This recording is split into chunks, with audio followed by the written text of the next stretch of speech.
منہاج القرآن انٹرنیشنل کی مجلس شورا کے دوسرے سیشن سے گفتگو کرتے ہوئے چیئرمین سپریم کونسل منہاج القرآن انٹرنیشنل پروفیسر ڈاکٹر حسن موئی الدین قادری نے کہا کہ ہم صرف اس وقت اپنی دعوت و پیغام کو عامت الناس تک مؤثر انداز میں پہنچا سکتے ہیں جب خود باعمل اور باکردار دائی بنیں۔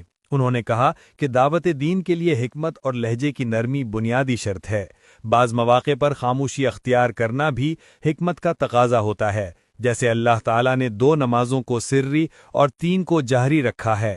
انہوں نے مدینہ منورہ کے اولین مبلغ اسلام حضرت مصعب بن عمیر رضی اللہ عنہ کے اخلاق و کردار کو داعیین کے لیے مثالی نمونہ قرار دیا۔